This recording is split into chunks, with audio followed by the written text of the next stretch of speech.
Welcome back to another Aboutcast episode.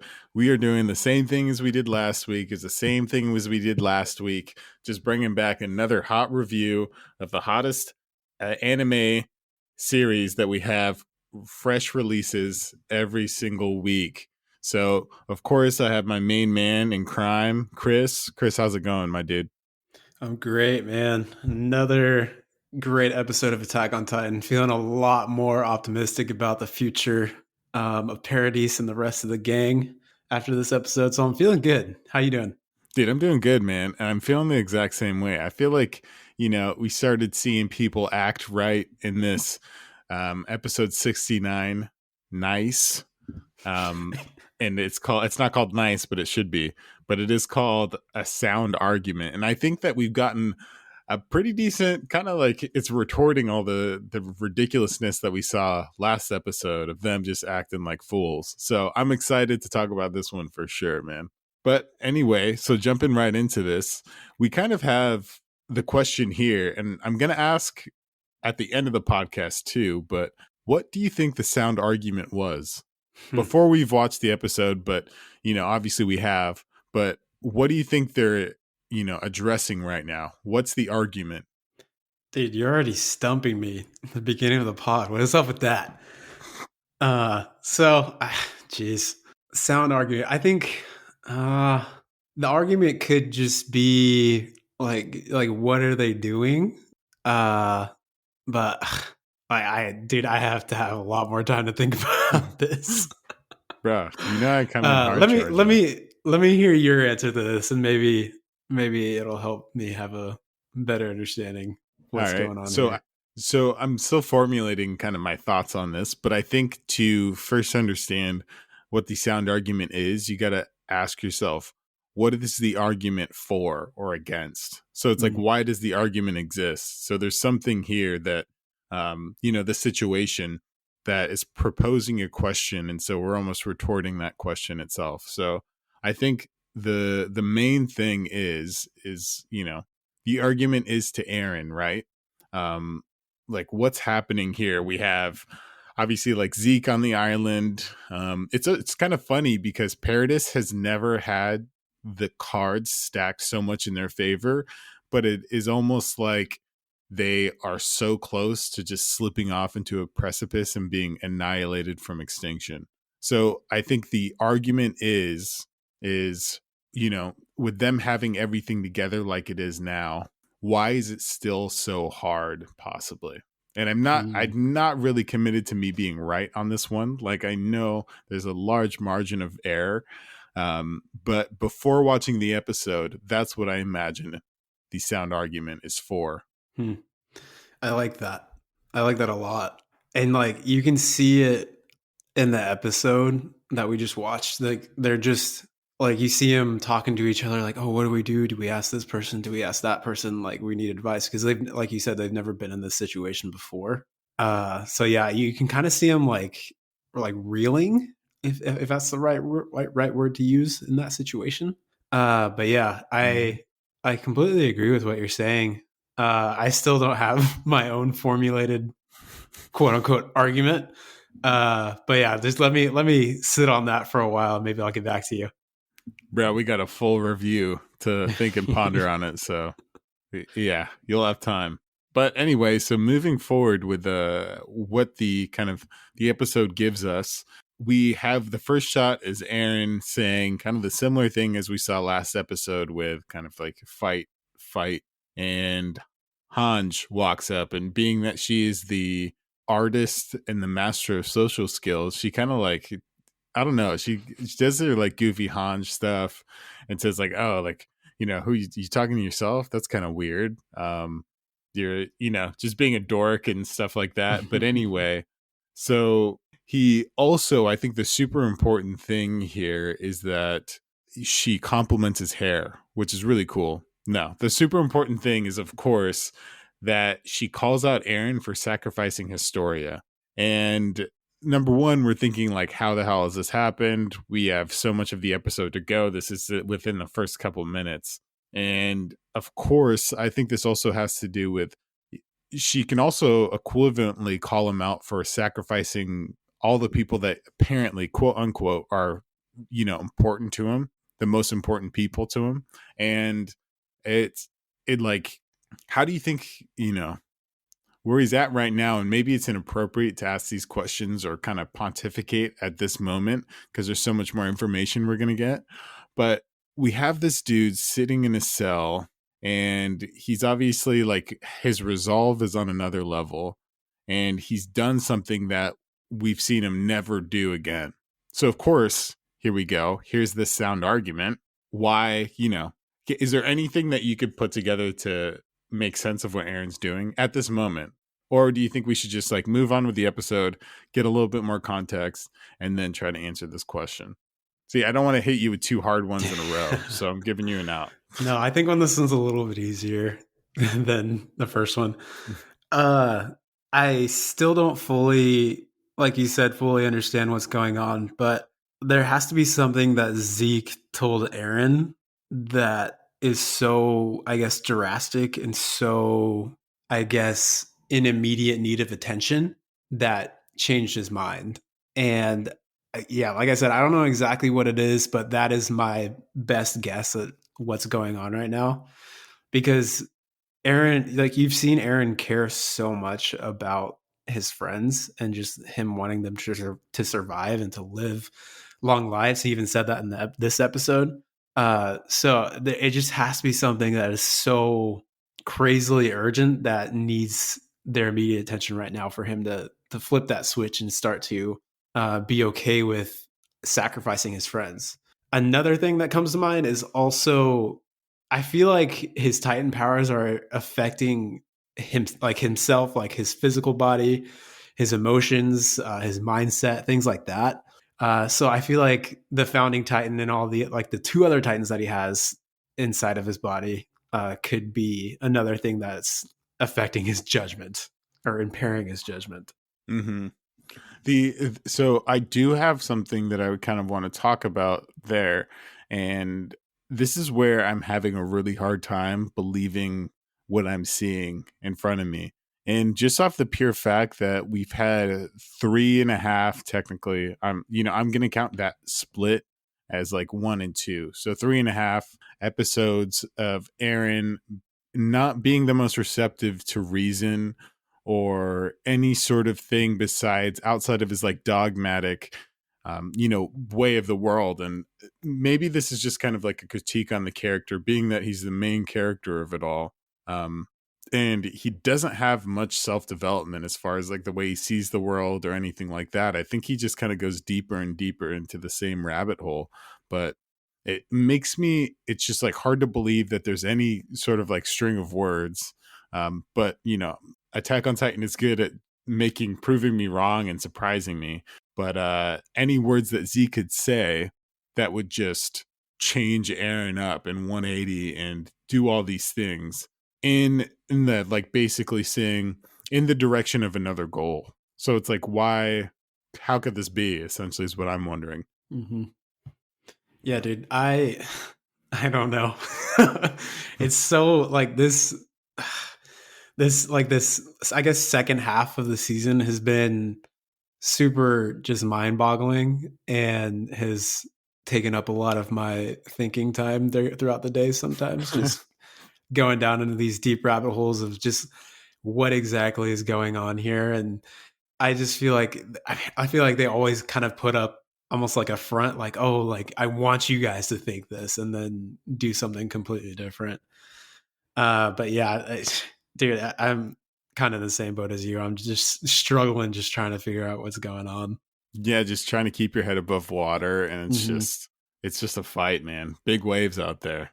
Yeah. But anyway, man, I mean, I think we've talked long enough, and we've missed out on a big thing, and it's giving you your props, my guy, because there's a huge thing that happened with the Haruzu clan, and dude, so you called it, my guy. Mikasa is she's a foreigner, my homie, and now I just want to give you a small golf clap.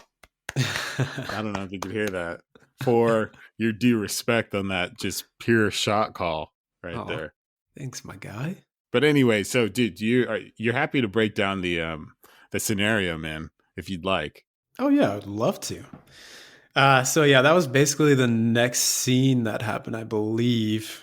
Hmm. So we flash back to I think 2 years ago, and you see Yelena and the rest of the Yelena and the volunteers actually, and then the scouts.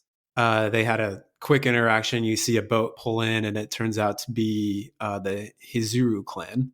And then from there, we skip to a meeting with like Historia, all of Paradise's like military leaders. Mikasa was there, Aaron was there, Hanji was there, and basically we learn that Mikasa also has this family crest, I guess you would call it, tattooed on her wrist, and it turns out that she is basically the long lost ruler of the Hizuru clan, which is pretty amazing. Jaw dropping. And I think that's actually pretty cool because it's such a kind of like a wild hair of a thing, but it does make a lot of sense. It's like, why is Mikasa so different? Her name's weird. Her features are not like Germanic like everybody else's. Mm-hmm. So it's just kind of like now we have a little like, this thing is squared away. This kind of little loose end has found its home type of thing. So that's cool. And off the same sense of like saying there's so much interplay here because it means Yeah. that somebody from the Hiruzu clan, which we learn later, specifically the Azumabito, I'm a believing that's I'm probably butchering it, so apologies to that, but is had a relationship with the Eludians on Paradis. So Mm-hmm. it's like it kind of opens up a lot of possibilities as far as history goes. And another really funny thing is that they really don't give a shit about Mikasa truly in the long run. Um, which is like quite interesting. They're just here for like a resource play, right? Yeah, they you learn that they're just super money hungry and just super greedy, I guess, and they just want to use Mikasa as a way into Paradise and to get their resources, which is kind of disgusting. Because I tell me if I'm wrong, but she should be like the actual leader of the that entire nation, correct? Just out of like family Dude, blood this and stuff like that. yeah, like she's obviously royalty and a part Hmm. of the leaders, and maybe it's just because it's like it could have like gone a different way or anything, but yeah, she's absolutely one of the royals in that place, like one of the Shogun family. Hmm. So it's huge, right? It's big time, Totally. and they Yeah. And still, but go not to ahead. them. Yeah, and it's just like I don't understand how they're not like bowing, not like bowing down, but like welcoming her into this new nation in their clan. It's like it's kind of like they don't even like you said they don't even care. Like it's just so confusing to me how they don't care whatsoever that she should be the ruler. Yeah, there's no interest in like catching up on like any history for her or like even like a kind of a welcome back ish if you want type of thing. It was none of Hmm. that. It was just like, so you guys got this cool thing called iceburst stone, which is the lamest name ever. By the way, just a quick one. So we know that the iceburst stone obviously powers the ODM gear in those tanks. So that's what we're seeing. What do you think that actually is? If you could kind of like liken it to an actual like world or earth material. Oh, interesting. Hmm. What it could be in real life here. Huh. For some reason, the first thing that came in my head, have you ever like lit magnesium on fire? No, And I it have just not. gets so when you light it on fire, it just gets super bright. And for some reason that came to my head, so I'm gonna compare it to magnesium. Do you Mm. have any thoughts on that? Like on I guess your assumption of what it is? Yeah, man. It's a. I really don't have anything that I could say like something that is not volatile at all, but still has like can be compressed, and then it Hmm. like under pressure it turns into this like gaseous thing from solid. Um, dude, there's really not much that I could think of. At first, I thought of like maybe like a noble gas, like helium or something, but it doesn't make sense that it would be called a stone. Um, so there were honestly, dude, I was like drawing blanks here. Mm. Um, there's nothing I could like possibly think about that could be, but I'm sure if there's any geology fans or pros out there who can think of what an iceberg stone would do as like a propellant for something, then and compressible too, which is kind of an interesting feature. Mm. Then obviously shout out to the pod because we'd love to know. But there's also a few other things that I think is pretty interesting here. One, during this scene of the Haruzu clan, they eventually go and meet and sit down with Paradis and their officials. They We also see a flashback to how Zeke came about setting up this thing, because it is all up from Zeke getting this thing together. And it almost seems, well, of course, Zeke is implicitly selling the ODM gear to Hiruzu to kind of get them interested in Paradis.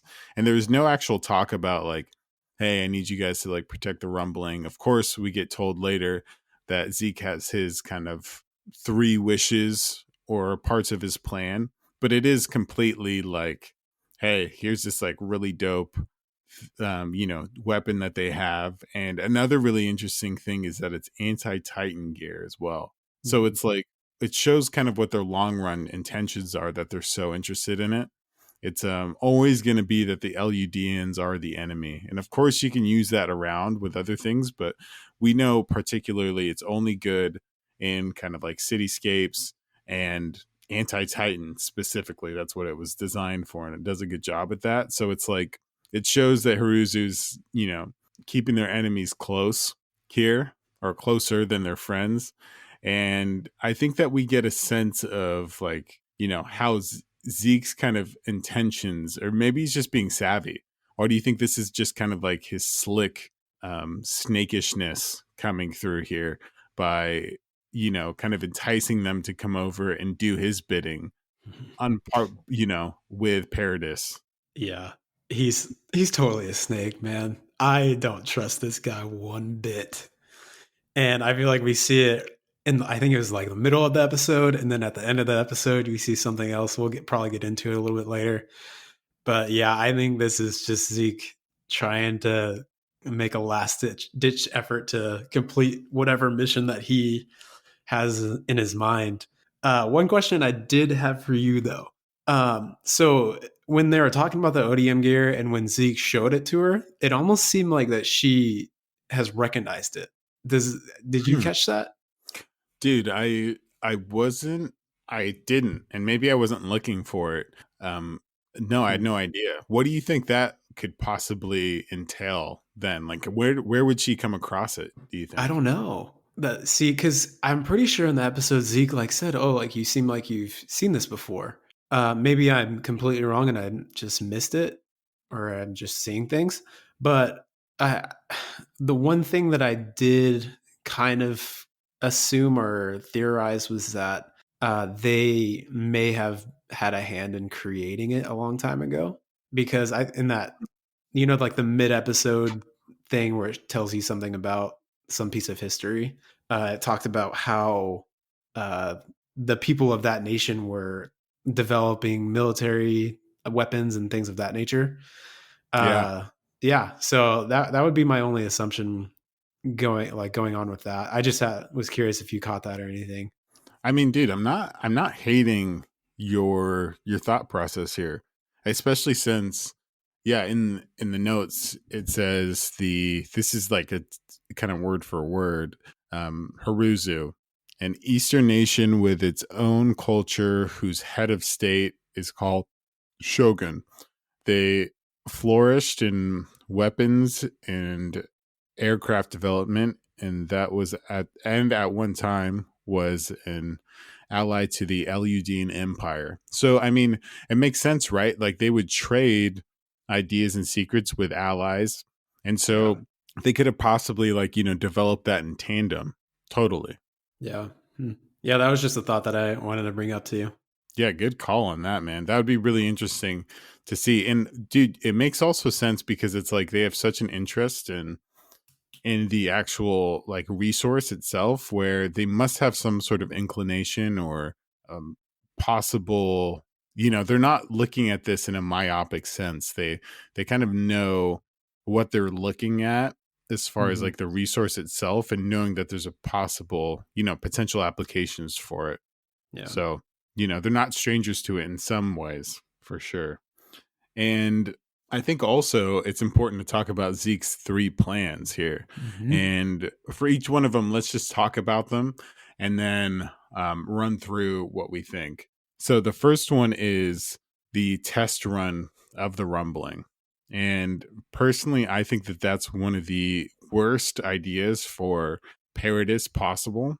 And just off the simple fact of, if you can imagine, this country is built off of their wall system. So essentially, doing a test run of the rumbling would be removing the safety of the walls, because Mhm. that's where these giant titans are. So they just like go off somewhere for this cool test run and leave everybody just hanging out without protection. So I think that's just the stupidest idea and an easy way to slaughter them too. Yeah, it gives Zeke a great opportunity to just waltz into the city and start destroying people. Yeah, that's what I'm saying. Of course, he needs to be there to, wherever they're going to go do the rumbling, because he has to be, in working with Aaron in some sense, because he has the Mhm. royal blood. But it could just be an easy setup for, it. Of course, it wouldn't be hard for the Jaw Titan to get over there. And let's say it's some random thing with the Jaw Titan is going to sneak over, and then he's going to wreck shop when the walls are down. He doesn't really need the walls to be down, but I think what it does mean is like now this country is destabilized in their safety. Yeah. So they just can't, even if it's like a slow choke out, there's going to be so much destabilization and cost to them without, not being defended, even though they have so much better control over it now. It's just going to be in the long run, you know, Mhm. they're going to die from it. Yeah. But anyway, first part sucks. Second part, second part, help from Hizuru, and as far as like military force until the rumbling isn't necessary. And number one, I think it's kind of like it doesn't make much sense in the fact that, so, why would you need to protect a country that is the only one with the nuclear bomb? Why would that country need to be protected? Every other country should be protected, not that one.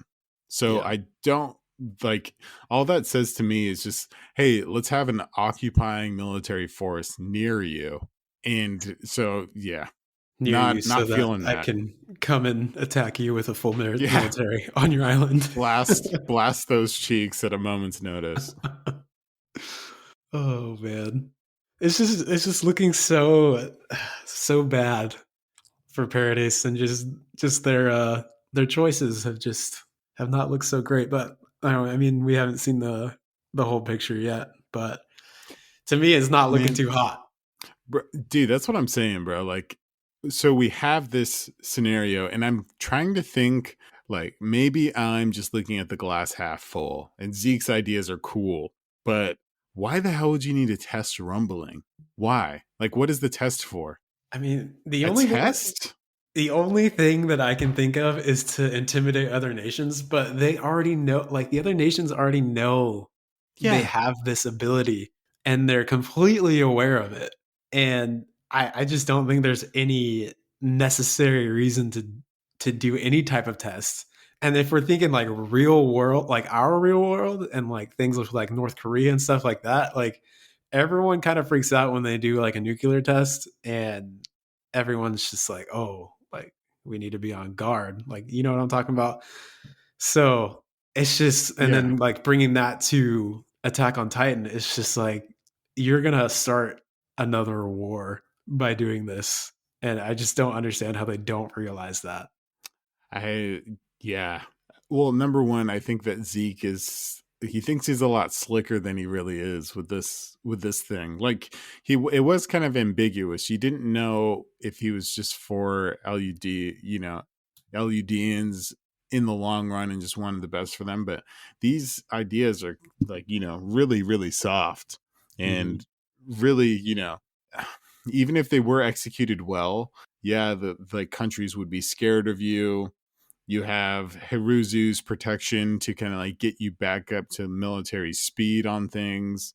As far as dealing with the other countries, no, it seems like nobody likes Marley. So just in case they retaliate, which they shouldn't, because of their just limited amount of Titans and poor tech as far as warfare goes, they'll be handled. But there's I feel like there's really not much that can be said about this being a good idea. But Yeah. for the last part, I didn't have anything that's like crazy about this part, but it was to continue the royal bloodline for the Titan lineage. And the only thing I could think of is, you could run the risk of like having a pregnancy issue and stuff like that. And the only royal now on Paradis, or outside of Zeke, would be Historia. So the only thing that I could think of is, you know, you should have Zeke, like, copulate to conceive children if it works that way as far as the male royal bloodline, Mm. and go that way, because it's like, it's a lot safer.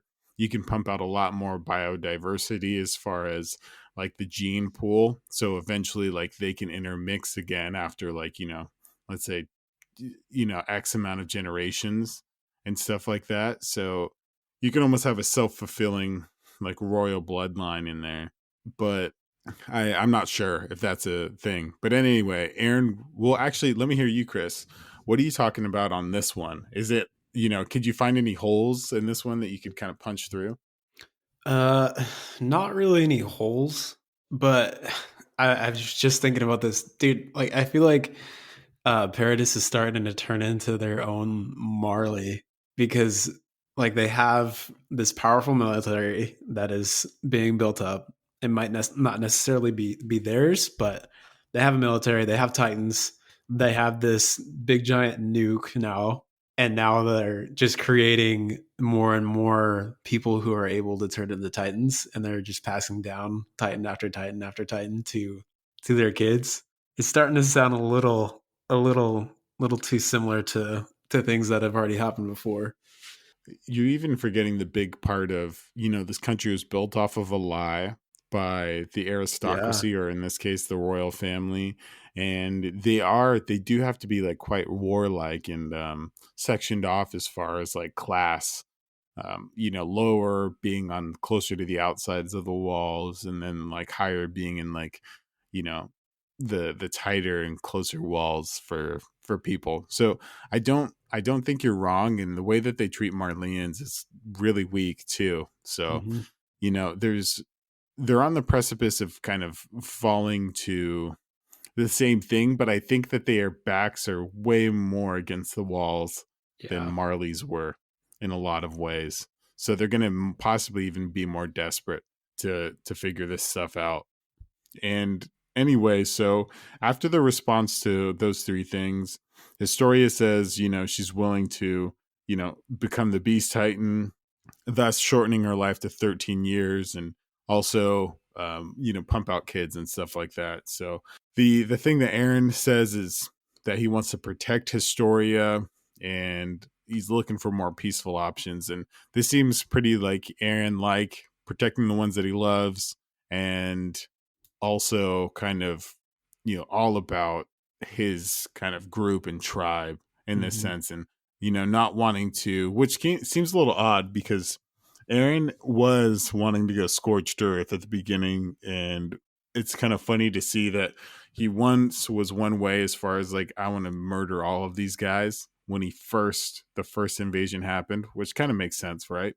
Yeah. And then now all of a sudden he's like saying, well, we got to find peaceful options and stuff like that. Let's not do the rumbling and protect Historia. And now, where we're at right now, this homie's chanting fight to himself in a prison cell all alone. Um, I'm thinking he should choose a side Yeah. before it's too late, or before, he just flies off the handle. Dude, I don't know if I feel like we might already be past that. Homie is he's just a confused man. I feel like He is. he's so torn between his friends and his own. like wants and desires, and then also his now half brother he seems to be best friends with, and it's just it's so confusing, and I just feel like he's struggling right now, man. He may seem like he has everything put together, but I feel like he's not. Oh, dude, there's nothing that he has put together. I mean, he has some dope powers, that's for sure. You gotta tip your hat to the power that this dude has, but everything else, I mean, maybe that's what's made him drunk off of it, Yeah. right? Yeah, for sure. Well, anyway, so now we can switch kind of gears to Aaron and him and Hanj. I guess we kind of like, maybe we skipped past this part a little bit and now we're revisiting, but so he obviously has the Warhammer Titan power, and we know what the Warhammer can do, like underground and things of that nature. So Aaron could almost spawn a Titan from where he's at right now, and literally get himself out. But my question is like, why doesn't he? Like, what is he waiting for? If that's what he wants to do, then why hasn't he? So you assume that he's wanting to stay in there. And my postulation is if he is close with Zeke, then you know, any sort of like news that Levi gets that Aaron's broken out and is heading towards Zeke's smoked. Yeah. Zeke's done for. Oh yeah. And he's probably, Levi's not going to sit and wait and hear the whole story. It's like Aaron's out. Okay, boom, you're dead. Yeah. Aaron's Levi's out been of no. wanting Aaron's to. out of toilet paper. He'd do it. He'd do it just cause. Yeah. No. Levi's been wanting to kill Zeke for forever now, and it's been like you can see it in his face and his eyes. Like he is so hard for him not to just kill Zeke. So whenever he gets the chance, like if Aaron steps out of line one time, if he farts and he smells it, Zeke's gone, Yeah. man. He's a goner. Yeah.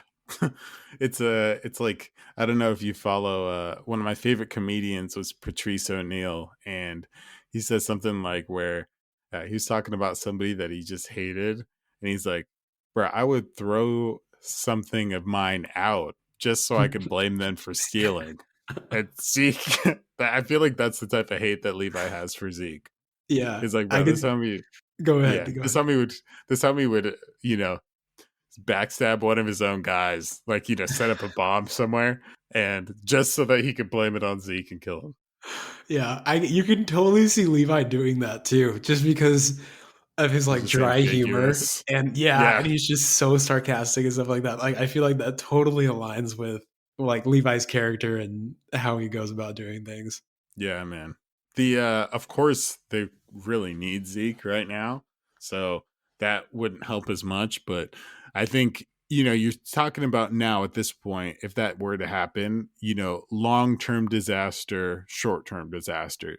Short term disaster is if they get together, and if Aaron broke out, then that's all bad news. So you got to take Mhm. him out quick, and then you start to Aaron, and then you just kind of wait for you just pray that Armin's thing is good enough to take care of everybody Yeah, in the scout force. But anyway, so that's not necessarily the what we have here. So no need to worry on that end. But still, there's a lot of that scene was really intense with Aaron and Hanj, and to the point of like he threatened her, and also like threatened to actually like do it all because you saw his Titan power like spark up. yeah, that was actually kind of cool to see, like how he can just turn into a Titan just at a snap. Now he doesn't even need to like bite his hand like he used to, or like cut himself with a Mm-hmm. knife or anything like that. That's pretty impressive.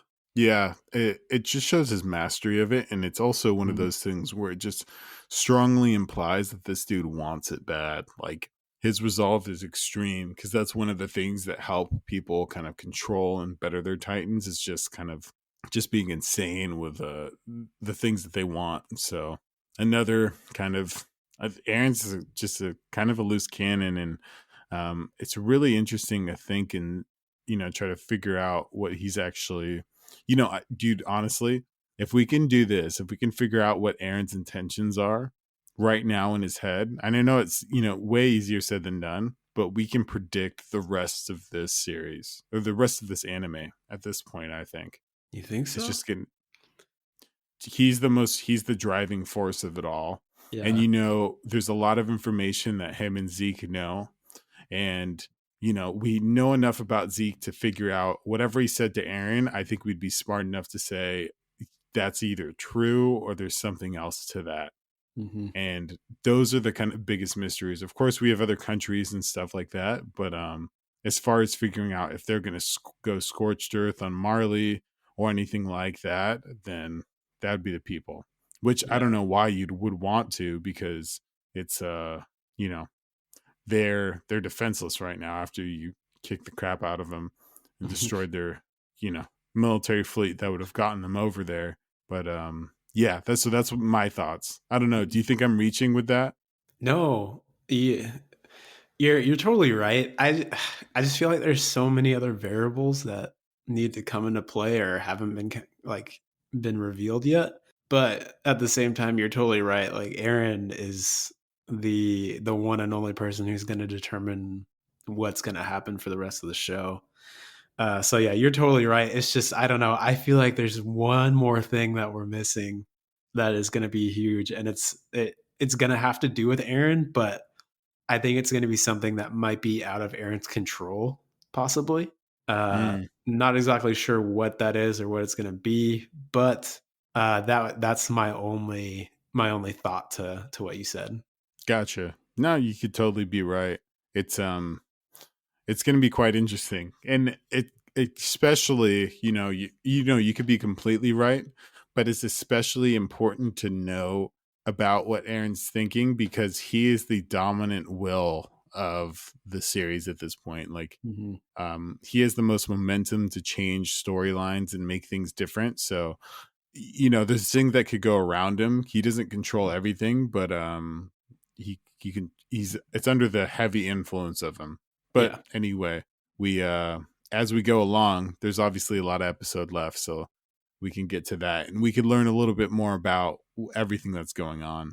So at this point, we're at the dinner scene, and it is with not the Marley, oops, the Paradis military police, and they're clearly Historia dissenters at this point, and especially this guy named Rogue, who essentially kind of like talks a whole bunch of wildness about Historia and how she should have ate Zeke the second that they landed and stuff like that. And now that Historia is pregnant, there to make more of a royal bloodline, she can't at this point, just because she possibly could lose the baby.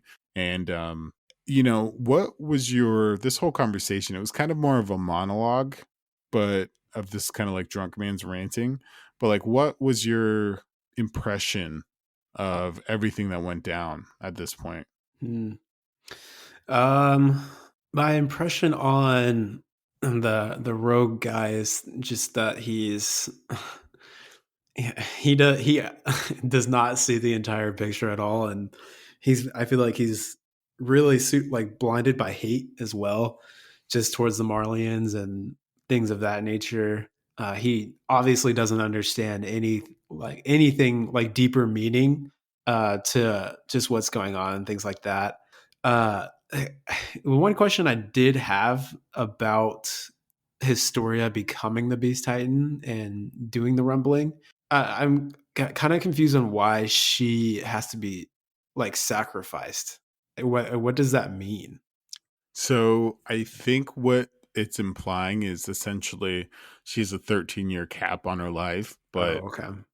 so that's the death of their queen. That also means that any royal is going to be 13 years old Hmm, the second that she acquires the Titan. Like right now, she's pregnant right now, but if she gets the Beast Titan after she gives birth, that's only 13 years of this kid's life. So I that's see. actually kind of like a really dangerous investment. And of course, she could give birth after that, from what we understand. That could be reasonable, but it's a huge investment, right? You'd Hmm. almost kind of want to put different eggs in different baskets, especially if you're Paradis, because they're at this real, I've said this word before, but this precipice of total annihilation or kind of being safe for a couple generations or more Yeah, at this point. So that's what I think. yeah. Did you have any other thoughts on that scene? um You know, I it seems like just classic military police, just ineptitude and Yeah. myopicness. Mhm. Just off the fact that they really don't understand everything that's going on. They're very like biased and opinionated without experiencing anything. Like these Mhm. homies are just straight punks, and they are not fit to, shine the boots of the scout regiment. Just as far as Mhm. them being like, like skill set and leadership, decision making, combat, Yeah. tactics, all of those things, they couldn't hold a candle, and they couldn't even make the recruit level stuff, the Yeah. highest guys, especially the highest guys. So here we go again with the irritating parts of Paradis, just Yeah. the not Military fit. incompetence. Yeah, seriously, and we see it again here soon.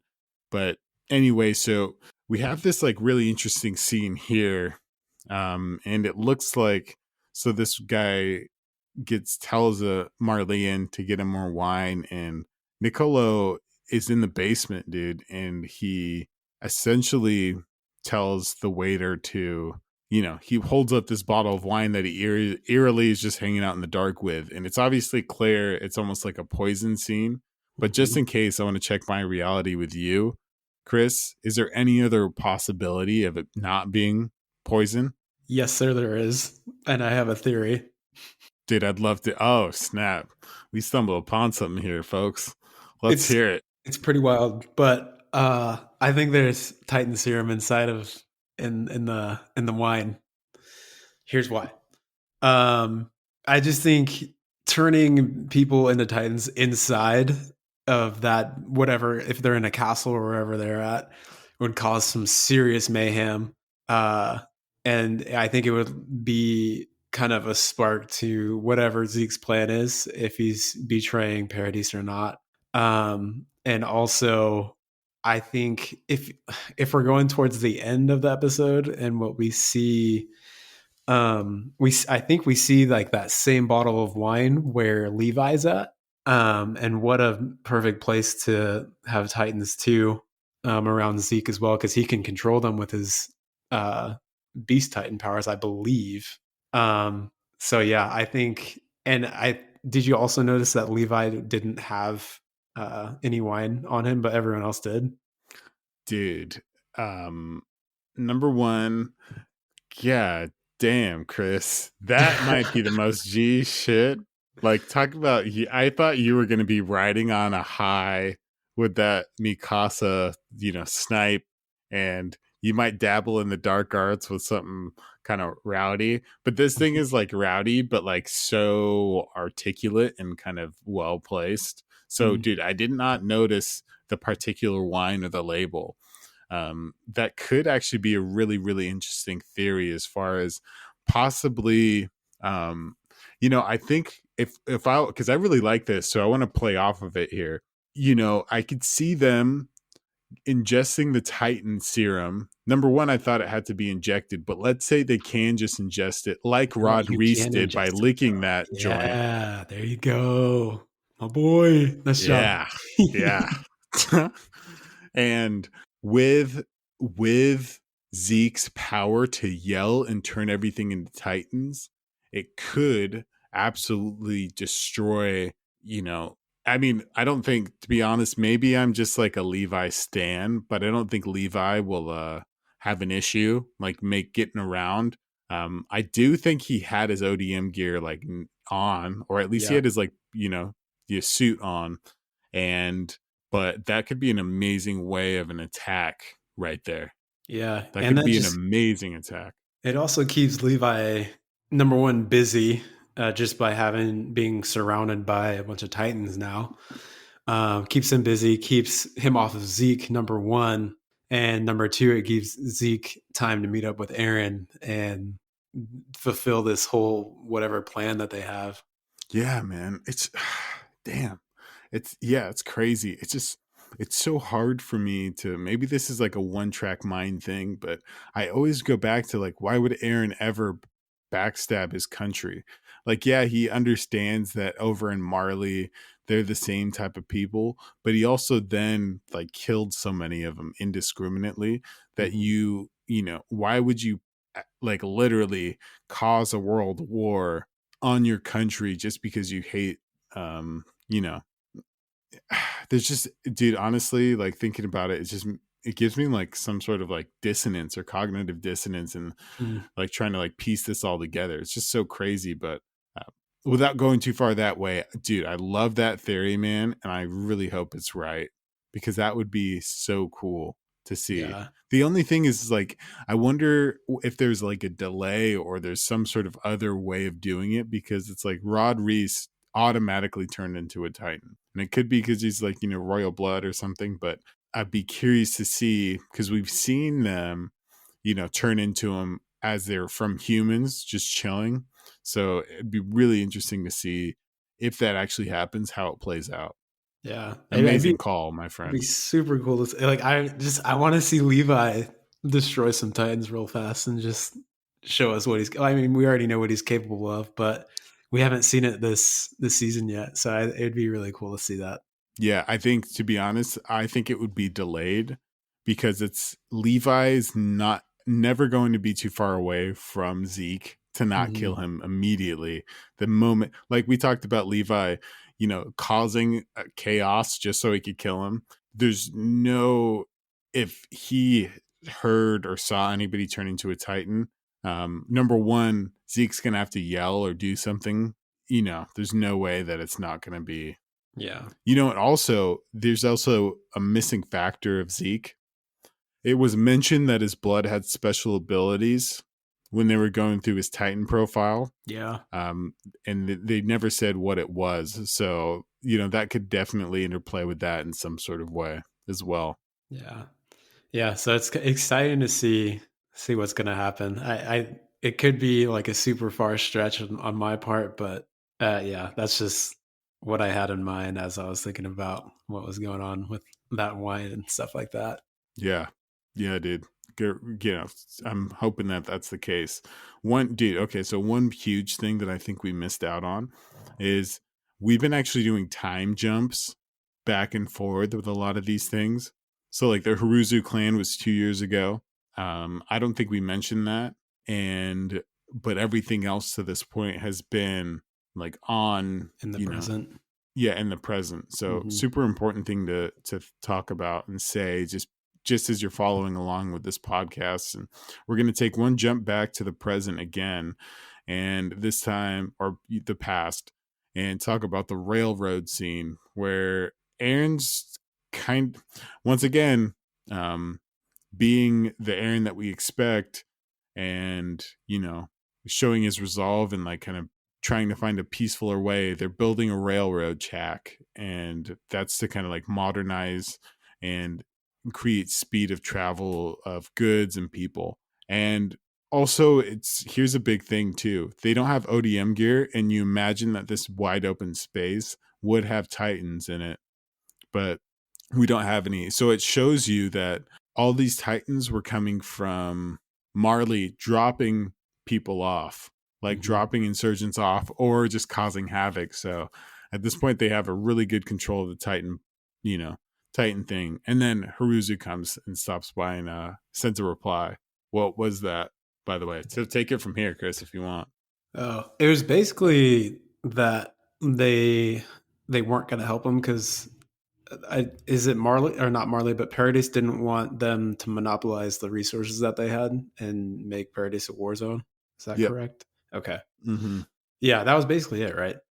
Yeah, that and a few other things. So, the Warzone thing for me, I would think that once that they kind of monopolize their resources, and the fact that they won't be able to trade with anybody else, and if it is this super valuable wartime trade, there's tons of countries that we can see that get destabilized by other countries Mm, because they want things from there. So once again, I think that would just make Paradis kind of, the death by a thousand cuts for a long time, and just be in this worst position by multiple countries, uh, you know, for a while. But anyway, yeah. so this is actually a huge part too, where Hange brings this news, and then she also comes up with the idea of infiltrating Marley.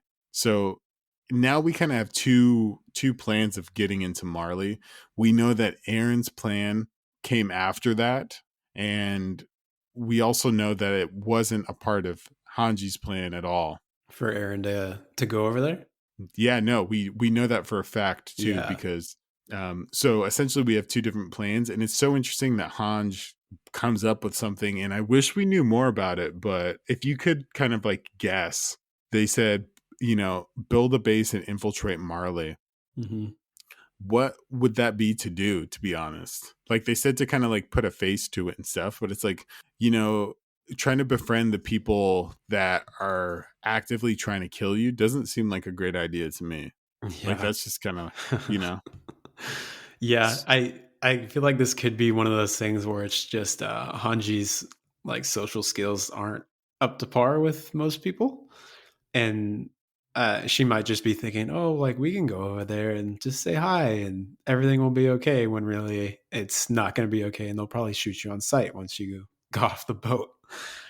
Uh, Mhm. but one assumption that I did have of them not going through with that plan and Aaron going over there himself is that Aaron just I don't think he would want his friends to go over there just because of how high of a risk it would be for them, and him just wanting them, like I said earlier, just to live long lives and not have to sacrifice themselves. But they ended up doing that anyways because obviously we know that he went over there himself and had to get help from them.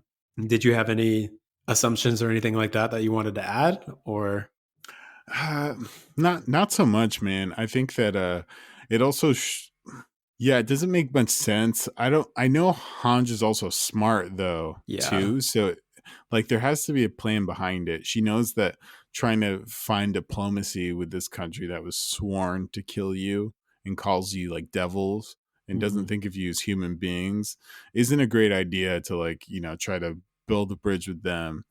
But I'd be curious to see her kind of like plan if we ever get to see it. But to be honest, I wouldn't be too upset with, dude, we have I think episodes left. I just want pure spicy. I just want Mhm. some spicy meatballs, bro. Yeah. I think next episode is gonna be the start to the spice. Just patient. One more Mhm. week. One more week. Yeah. So we kind of get the final scene here, jumping back into the present with the library, and it's some of the OGs. We have Coney, Jean, Armin, and then Mikasa sitting together. And number one, I'm super relieved by the one of the first things they say, and it is Pixis detained the Marlians that were helping, you know, Paradis out, or the volunteers. And, I was really pissed that the scouts had something to do with it just by the way Levi was treating Zeke. That makes a lot more sense, but not those guys. And of course, they're kind of like, they're Zeke's guys. So maybe it does in a weird way, but I feel like they helped him out too much. I mean, we've lamented this all last episode. So if you want to hear that musing, go back and listen to that. But um, did that also kind of give you a sense of vindication or relief that it Yeah. wasn't the scouts? Yeah. Yeah, Totally. Yeah. it's maybe it's a good idea. We'll see. But also we hear some like pretty crazy stuff, man. So they're talking about Aaron and the fact of like what is going on with him at this point, and a sound argument to his wildness. You know, Coney says that Aaron laughs when laughed at Sasha's death. Do you remember him laughing? Yes. I like so I think he did laugh, but I don't think he was laughing at her death. I he he's just been going like I feel like he was so devastated that she died because of him basically that like his emotions finally I guess got the best of him and kind of took over and he didn't really know how to react. That was my assumption about that scene and what was going on. Just cuz like he had that flashback too of the whole meat thing and how she stole it and stuff like that. Like that was funny. So if that it was actually what played through his head, I mean, it makes sense that he would start laughing. And I Yeah, also maybe. think, oh, go ahead. Well, just to add to that point super quickly, and so yeah, he did ask Coney what were her last words, and so Mhm. maybe he laughed after that when she said meat. Yeah, yeah, totally. I didn't. Totally forgot about that too. But I was also going to say, like, people. I'm thinking real world now, but people in real life, like, they grieve in whatever way that they can, and whatever way that they know how, and that just might be the only way that Aaron knows how to deal with that situation and things like that. Uh, but yeah, that those were my thoughts. What about yours? So he did laugh, I think, and it seems kind of weird. I'm gonna actually, I think that you're totally right that people grieve in different ways. It's Mhm. just so weird to see him. He's must have changed a lot than as kind of like a kid, and he's still kind of imprinted by this grieving from his with by his mom's death, by just absolutely wanting to, you know, insatiable anger and irateness in a Yeah. sense.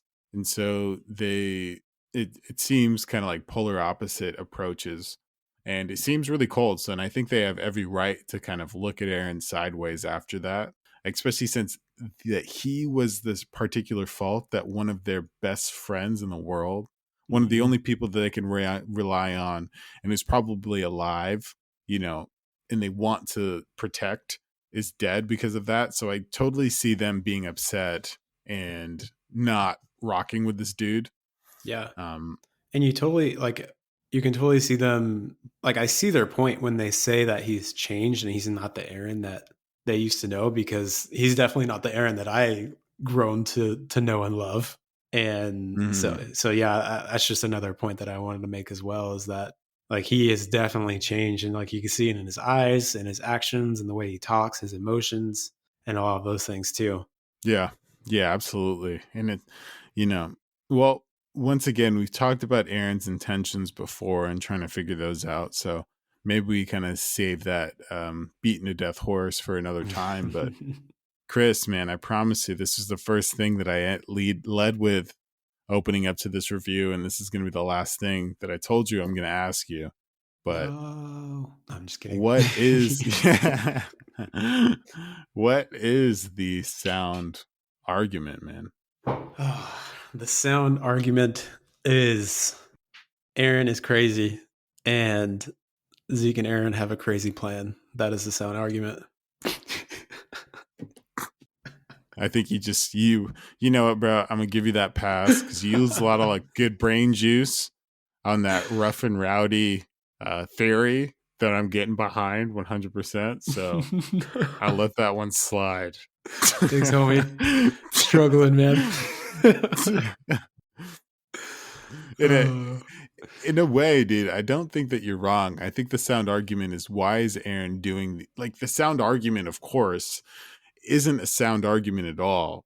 It's how do we get these dichotomies of a person in the same form, from mhm, wanting to protect his comrades and his friends and his best friends from even, possessing his Titan power, to now threatening, one his like superior, of like killing her from a Titan explosion, and obviously endangering his friends and seeming to have no remorse at all. mhm. So, you know, the sound argument is not sound. It's as sound as Aaron's sanity from our standpoint, I think. Yeah. Oh, yeah. So as sound as Aaron is as sound as the argument gets. This does not sound very promising. Ah, man. But, to finish up how we always finish up, man, what are you expecting from next episode? I'm expecting kind of the start of the theory I had with the wine and stuff. I know that the preview of the next episode it kind of tells us that Gabi and Falco break out of prison, so I think we'll see a lot of them next episode. I also think we'll see the start of like the shift of like Falco and Gabby and I guess their mindset. I know Falco's is a lot different from Gabby's right now. Mm-hmm. But I feel like we're gonna start seeing Gabby start to relate more with the people of Paradise, in a sense that they're like she's gonna realize that what Aaron has realized this whole time is that people are the same. You're gonna have the same personalities, or not the same personalities, but like you're gonna see the same things in Marley, like seeing the same people as you do in Marley as the ones in Paradise. So I think Gabby's gonna kind of come to that realization next episode. What else is gonna happen? I think we might get some Levi action next episode. If not, the next episode will be the one after that. And I'm still waiting on the Zeke plan, man. It's got me just at a loss. Like I don't know what to think about his plan or what he's doing. But other than that, I don't know what else to expect. I want to say that there's gonna just to be a huge breakout of war, but I just don't feel like we're there yet as far as like story development and things like that. Like I feel like there's a lot more stuff that we need to know and learn before things like that happen. But Yeah. yeah, that's about it. What about you? I want to echo the first part with Gabi and Falco because I 100% believe in what you were saying there. And as far as this next episode, otherwise, I want to highlight the fact that it is called Deceiver. And also, we see Hanj and also the redheaded dude from the, obviously we saw him on the assault episode with the attack on Marley, and he was the same guy that carried Irwin's dying body to, so he has a lot of hate for Marley. So I'm just so interested to see why they particularly included him in this in the episode that's called Deceiver. And of course, with that name, people are going to be deceiving my guy. So Yeah, I'm looking forward to it. gonna be on the prowl, man. I also think Gabby and Falco are kind of a wild card in this whole story. Like I feel like they could just be like complete side characters that don't matter, or they can be like complete game changers as far as Zeke's plan and Aaron's plans and stuff go too. So I'm excited to see how they develop next episode as well. Yeah, I think that I mean, dude, if you're staying true to the way that Attack on Titan is, the intros and the outros are really, really telling on some like important information. And Mm-hmm. they are continuously involved in those things, particularly Yeah, the outro. There's a lot of Falco and Gabby. So yeah, um I 100% believe that there are going to be some like really, really influential characters in this thing, but in due time we're going to like subtle downplay them, and then in Attack on Titan fashion they're going to pop up out of nowhere and it's going to like just rock our worlds, and they're going to get all the praise for having just the craziest storylines. yeah. But anyway, my man, thank you once again for another great one. It's always a blast, and I'm looking forward to next week with you. Yeah, me too, man. I'm excited for next episode. Sorry about the longer one, guys. I didn't realize how much time we took up until I looked at our time thing, dude. But Yeah, yeah, dude, thank you again as always. It's been super fun. Only 6 more episodes left. If that's staying true to how Attack on Titan works, I'm getting kind of sad, but also super excited about what's going on or what's going to happen further down the road. But yeah, thanks, dude. same, dude. No, thank you. Uh, in this hour, there's a lot of great stuff, so I hope you guys enjoyed and you got something out of it. Once again, you guys can pop over on YouTube too to find some of this stuff, and further news on other news as far as like Julian and I, and other good stuff like that. But anyway, I hope you enjoyed. I hope you guys are doing well, and peace. Thank you.